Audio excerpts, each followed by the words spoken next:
Hello and welcome to the course. I'm your host today, Julie, and I'm speaking with Professor Chiara Cordelli from the Department of Political Science at the University of Chicago.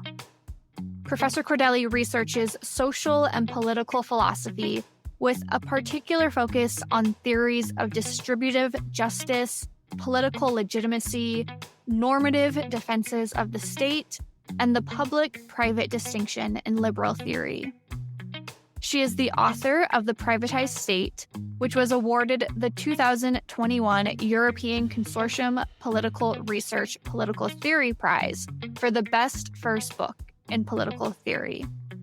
She is here to talk to us about her career path and how she became a University of Chicago professor. Welcome to the course, Professor Cordelli.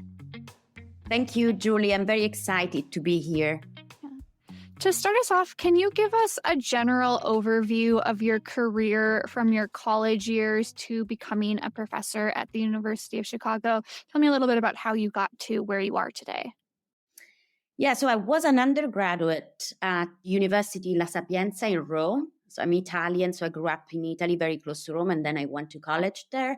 And there is where, in philosophy, and I started to develop an interest in becoming, an academic. I remained at university, but in Italy, it was very difficult to find a job at a university. So I decided then to move to London for a master, also to keep my opportunities and possibilities open. And there I did a master in human rights, but I kept remaining really interested in the theoretical part, so in the philosophy of human rights. And so after the master, I developed a relationship with a professor there who suggested that I could stay there for a PhD. And so in the end, I did that. And after my PhD at the University College London, I moved to the US for my postdoc. And now I'm here at the University of Chicago. Do you remember what you wanted to be when you were younger? Did you have any concept of pursuing an academic career, or what were your hopes when you were kind of in middle school, high school? I definitely don't think in middle school. In high school, I was always a sort of very good student and I liked most subjects. And in high school, I found an excellent philosophy teacher who really got me interested in philosophy. I had other interests. I was at some point uncertain whether to go into biology. I like to look at things in microscopes. But then in the end, I decided that philosophy was really what I wanted to do. But I think it's just only during college that I thought that I really liked, the research activity. So reading books, but also trying to deeply critically think about them and develop my own arguments. And so I decided to remain in academia. Ultimately, there are also perhaps other reasons. My father was a pediatrician and he really wanted, I think, to teach at university, but in the hospital he was working for, there was no university. So he could never realize that dream. And I think, maybe that influenced me as well. When you look back retrospectively on your younger life, is there anything that kind of makes sense to you now that kind of echoes your current career? Like, it makes sense that I ended up doing political science because I always was really involved in politics or always involved in this. Are there moments in your younger life where you can kind of see those interests developing? Yeah, so I'm in a political science department now, but my background is in philosophy. And I do political philosophy. And I think that makes sense because since a very young age, since I was in high school and even early, I think I was a sort of by nature a quite introspective and analytic person. I like to analyze my own emotions. I like to analyze other people's emotions and people's attitudes to life.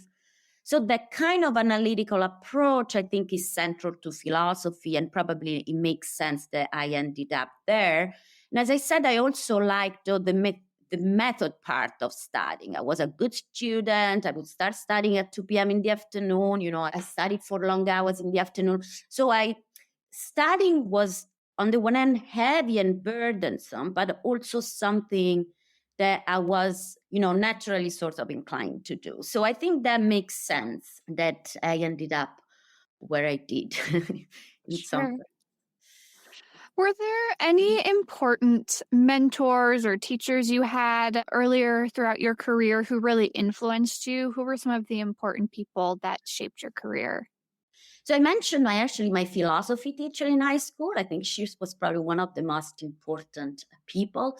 One thing I regret in terms of especially early career stage is that I was very intimidated by senior professors. So I never contacted them unless strictly necessary. So because of that, I never really developed a close relationship with a mentor. And now retrospectively, I really wished I had a close mentor. So I can't say that really I had a mentor figure. But over the years, of course, I found inspiration in the work of many people. And then, during my postdoc, and also at the University of Chicago as a pre-tenure professor. When I came here, senior faculty was very supportive, and and they provided excellent role models. So around me, I had many really great role models, but I just wish I had developed closer relationships earlier on. Yeah, you kind of mentioned this or hinted at it. Moments of challenge or resistance that you've experienced throughout your career. Can you tell me about maybe one or two challenges that you've faced or opposition that you faced throughout your career and how you have dealt with it or overcome it? I mean, some challenges are, you find yourself in great moments of uncertainty. For example, given the nature of the job market in academia. So when you finish your PhD, I mean, at least I thought I'll never find a job. That's very scary. And then, of course, in like many academics, and I think I'm one of them, suffer from the imposter syndrome. So especially earlier on during the PhD, I thought, oh, but am I good enough to do this? And then you receive some rejections, like articles rejected by journals, which is a very common and normal feature of the profession, and you take it very personally. So there are, over the course of the years, there were many challenges. The biggest one was during my PhD, where at some point I really got lost. I felt I didn't have enough supervision. I felt I could never finish my dissertation. So I decided actually to leave. And it was only thanks to my mother who suggested that I could go part-time perhaps and try to find a job in the meantime, but without leaving the program, that I decided to actually do that. So I went part-time. I became a part-time PhD student, but I really, in practice, left university and found a job at Amnesty International. And before then, I had applied for a fellowship, which I kind of had forgot about. And when I was working at Amnesty International, after 6 months, this woman from Washington, D.C., from the Library of Congress, called me and said, we are waiting for you here at the Library of Congress. And I completely forgot about that. And then, at that point, I was kind of bored of my job, and I decided to go to Washington, D.C. and to go back into academia. And that was a great choice. But the point of this story is that a lot is a matter also of luck. And also that sometimes it's just good to take breaks. And that's the best you can do in some circumstances. Yeah. Was there a moment when you, in your career, maybe during that break or sometime before that, when you really decided that you wanted to teach and be a professor as opposed to just someone who studies and writes about political philosophy? When was the moment for you that you decided you wanted to be a professor? I mean, I think, during my PhD, of course, then, the reason to do a PhD in political philosophy, since during a PhD in political philosophy, you do not really acquire many practical skills that help you for other jobs, right? So the most obvious destination for that is to become an academic professor, which includes, of course, both the research part and the teaching part. But I have to say, during my PhD, I didn't have many teaching opportunities. So it was only actually when I got my postdoc at Stanford, I was required also to teach, which I discovered really the pleasure of teaching. And that I think that enhanced my desire to become, a faculty member in a university where you have to also teach regularly. Can you tell me a little bit about specifically the research and the work that you do and what your focus is? How would you describe it to someone who is a little more of a layperson, but someone who's interested in studying political philosophy? Yeah, so what I do, I mean, I'm not an historian of political thought, mostly. So historian of political thought, of course, study the history of both ideas and the history of the thinkers that who produced those ideas. Although I teach history of political thought, so I teach authors such as Hobbes, Locke, Rousseau, Wollstonecraft. I do, however, my research is mostly on thinking ethically about contemporary topical issues. So I've been just finished writing a paper on the ethics of capital mobility. So what should be the limits and constraints set to the flows of capital across the world?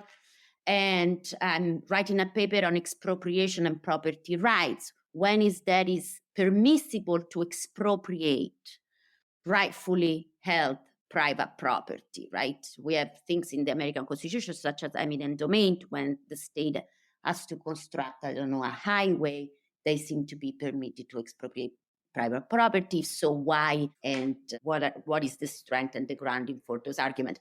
So I'm teaching also classes on the ethics of immigration. I've been written on privatization and how the privatization of public functions, such as the military, healthcare, welfare, prisons, undermine the democratic legitimacy of a state. I'm interested in basically in a lot of questions that concern our world, especially politics, especially the state, and I address them from a normative, ethical, and philosophical perspective rather than from a merely descriptive and empirical one. What would you say is your biggest source of inspiration or motivation in your work right now? Where are you drawing energy and inspiration for the work that you do? So, I mean, from the real world, for most part, I think, I try in my work to address questions that I think matters, not only for philosophers, for the world in general. Recently, I have to say, for the first time, I've written a book, actually in Italian, that is directed to a non-academic audience. So my book, The Privatized State, was mostly written for an academic audience, and this other book is not. So because of that, I had the opportunity to participate or to present my work at events with civil society associations, trade unions, political parties, and other research institutes that are not directly linked to academia. And although, I love going to academic seminars and workshops and talking to my colleagues, but it has been very good and motivating to address audiences who are not directly academic. Sometimes they know more, of course, about a lot of problems that I only know through books. And other times it's good to see as my own idea can help them think in new ways about what they care about. So this sort of reciprocal exchange has been very exciting. Is there something that you aspire to do or to be in your career right now? What are your hopes for the future of your career? Yeah, so I am now working on a very new project, and I don't know where this project will lead me. But the idea is really to try to think about whether there is something distinctively problematic or wrong with capitalism. And of course, this is a huge question that political philosophers, theorists, social theorists, historians, economists, maybe economists, not, but many people have addressed in the histories of these disciplines. But I think I might have something, slightly new, or anyway, a kind of novel angle from which to address this question. And I'm think about this project with an economic historian also at the University of Chicago. And so it's also very productive for me to think about this question from the perspective of two disciplines at the same time. Yeah. This next question is for people who'd be considering really thinking about going into a PhD, but specifically who might be interested in being a professor. What would you say are the more fun things about being a professor, and then the things that are not so fun? Maybe we can start with the things that you really enjoy about the work you do, and what you would tell somebody who is considering pursuing a similar career. What are some of the really positive parts of your job? Great. So I should premise that I'm in an extremely privileged position because the University of Chicago is a elite institution with a lot of resources. We get excellent students. Teaching students is a pleasure. They're good at do their readings. It's great to talk to them. Our PhD students are fantastic. less and less, but I have time to do research. I have sabbaticals. I travel for conferences. I have funds to travel for conferences. So my job is wonderful. And I couldn't, I couldn't feel luckier to have this job. But I have to say that this is very rare. And unfortunately, because how the job market works, my advice needs to be, and when I say needs, I say I think I have a moral duty to tell people who want to do a PhD that is a wonderful, wonderful thing, but that they should be thinking about the fact that, right, it's the job market prospects are very uncertain, and that a lot of great people who do extremely, really amazing work can't find a job today. And this is a fact. So what I would say as my general advisor is that do it if there is nothing else that you would like to do instead. And while you do a PhD, of course, try to enjoy the work as much as you can. Try to care deeply about your work as opposed to just strategizing and networking and all that kind of instrumental stuff. But at the same time, try to keep your options open as much as you can. Maybe develop other skills, maybe, gather information about other jobs and possibilities so that if you don't succeed in the end, you find a job in academia, that won't feel like as a failure, right? And you will have anyway enriched yourself by doing a PhD, and now you will go out into the world doing something else without experiencing that as a failure. So that's, I think, my best. Yeah. What advice would you have for someone who, I think it's good advice to have a backup plan, to have other skills and other things that you were interested in.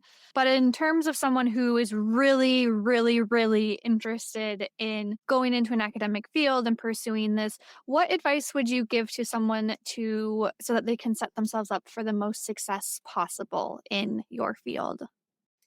Yeah, so, right, there are so many things that are important. For example, a huge important part, I think, of a PhD is your own cohort.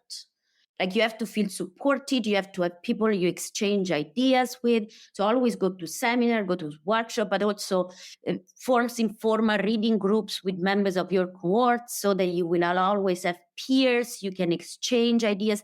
Trying to understand that here, given the job market situation, is actually rational to try to be that competitive, because even the best sometimes won't be able to succeed, but your best means to succeed is to actually collaborate with others and to try to strengthen each other's ideas and to strengthen the quality of, right, your own work by also being generous and with the ideas of others. So that's definitely a piece of advice. Also, one thing I would say, of course, don't take rejections personally. If you send an article, it gets rejected. They're not rejecting you as a mind, as an intellect. They're just rejecting their article. Someone else might like the article more. So don't take rejections too personal. And also, don't strategize too much. It's important to go to conference, to meet people. It's important to, try to form a network. It's important to publish earlier on. All this is important. But what mattered the most at the end is really the quality of the work. So focus on that instead of wasting time on so many other things. I'm curious, since you did grow up in Italy and now work in the US, if you can speak a little bit to the experience of spending time studying internationally or working internationally. Is that something that you'd recommend for people? What do you think the value of working outside of your home country is? Absolutely. I could not measure the sort of benefits in terms of enrichment, in terms of the people I met, the experiences I had, the emotions I had of, living in many places. During college, I spent sometimes Barcelona, then in Brussels. Then, as I said, I went to London for my PhD. Then I came to the US. During my PhD, I was in DC. Then I went to California for my postdoc. Then I was on the East Coast in New York for 1 year. And now I'm in Chicago. And so, even during sabbatical, I always try to go somewhere else. Last year, I was in Paris and Milan. So I think like having international experiences open your mind, and I would definitely recommend that. This being said, there is always also another side, which is when I left Italy, I did it because, right, I wasn't sure I would be able to find a job in Italy. And what seemed at the beginning a voluntary choice, then it became progressively felt more like I was an expat, and I wasn't sure whether I would be able to come back. And coming back sometimes becomes more and more difficult. And so there is sometimes this sense that you are, a very privileged one, but an immigrant, and there is always a sense of being a foreigner. And that's sometimes a cost, maybe a cost that is worth paying. But so definitely, just to summarize, what I want to say is that international experiences are great, and people who can afford them and who can do them, I would strongly recommend that. But at the same time, being abroad also makes you miss home in some sense. Yeah, I can definitely understand that.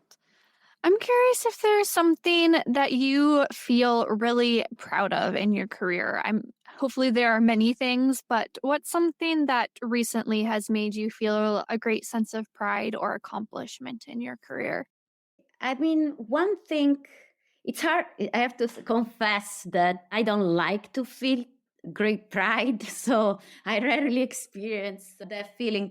But I have to say that there is something in general. I try to be as creative as I can in my work, like mixing different, disciplines, and try to be creative, try to produce original argument. So creativity and originality for me, it's sort of the things that gives me more pleasure. And in that respect, I felt proud of my book, the first book, The Privatized State. I thought it represented well this side of my work of trying to bring together different influences, different also disciplines, and try to come up with something that is, sufficiently original, but also perhaps hopefully, salient for the real world at the same time. So I was proud of my book. Yeah. Can you tell me about a positive experience you've had in the classroom working with students? Is there a particular class that comes to mind or a particular student relationship? But what's a positive experience that has made you feel accomplished in the classroom? I have to say I had many positive experiences because University of Chicago undergrads are just wonderful. And so most of my teaching experience is positive. I would say maybe because it's a recent experience, this fall I was co-teaching with an historian a course on property and the public interest, and there were 14 students. And I never been in a class where basically I almost could remain silent for the entire class.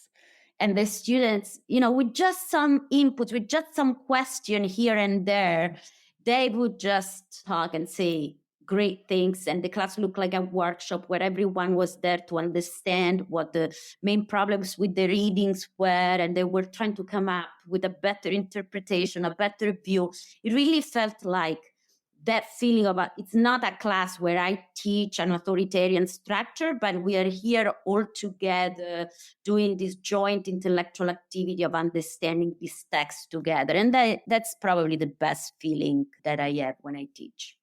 So, this is one of our last questions, and I'm curious to know what is one of the most gratifying things about your job? I know we've kind of touched on a couple of different things, but if there was one thing that you would just say is the most gratifying and the reason that you do what you do, what would that be? Seeing that your own idea can be helpful for others in the sense that others find them interesting, they reuse them, that they can enrich the intellectual work of others. And at the same time, I have to say, feeling is that other people's new ideas. So when I go to a workshop and I hear something novel, sometimes you go to a workshop, you read a paper, it really blows your mind or something. This kind of experience where others give you things that really make you feel enriched in that moment and that stimulates new ideas, new thoughts on yourself. that's, I think, this kind of intellectual exchange is what excites me most and gratified me most in the profession. Thank you again, Professor Cordelli, for your time today. And course takers, if you enjoyed listening to today's episode, please check out the other ones. Leave us a comment, subscribe, follow, and share this episode with your friends and family. You can find out more about the University of Chicago through uchicago.edu or the university's campus in Hong Kong through uchicago.hk. Stay tuned for more. See you around.